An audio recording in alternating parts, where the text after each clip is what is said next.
Donate card और voice of slum जुड़कर दिल्ली और नोएडा के स्लम्स में गरीबों को फ्री ऑक्सीजन सप्लाईज प्रोवाइड करने का प्रयास कर रहे हैं। डिस्क्रिप्शन में दिए हुए लिंक पर जाकर डोनेट कार्ड पे अभी डोनेट करें। इन गरीब परिवारों का सहारा बने।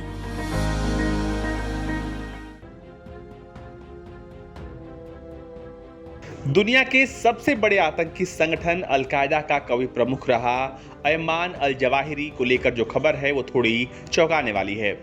बताया जा रहा है कि अल जवाहिरी अभी भी जिंदा है।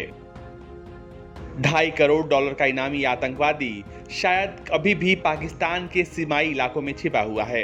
अल जवाहिरी के जिंदा होने की आशंका यूएन ने जताई है।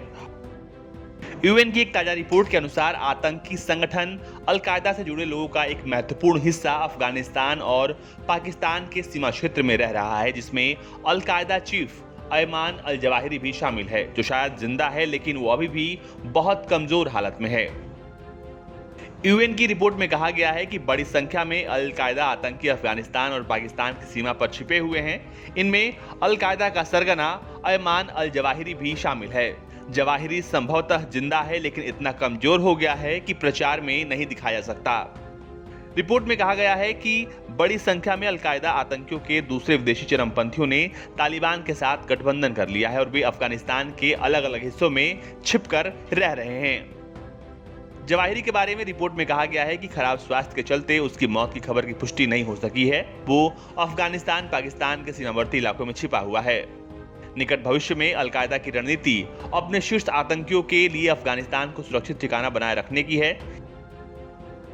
संयुक्त राष्ट्र ने अपनी रिपोर्ट में कहा है कि लंबी अवधि के लिए आतंकी संगठन की रणनीति ये है कि कुछ समय के लिए वे अपनी गतिविधियों को बंद रखा जाए, इसके बाद अंतर्राष्ट्रीय लक्ष्यों पर हमला किया जाए। ये परिदृश्य तालिबान की ऐसी गतिविधियों से दूर रहने की प्रतिबद्धता के खिलाफ है।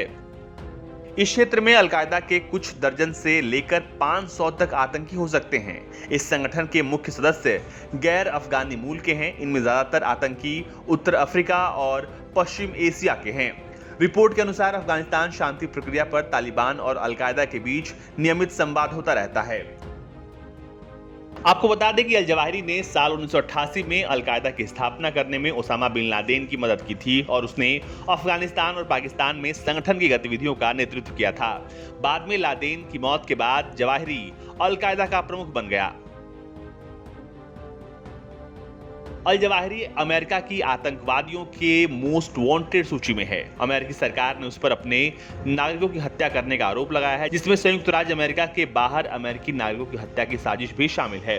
अमेरिकी सरकार ने अयमान अल जवाहिरी पर $2.5 करोड़ का इनाम रखा था।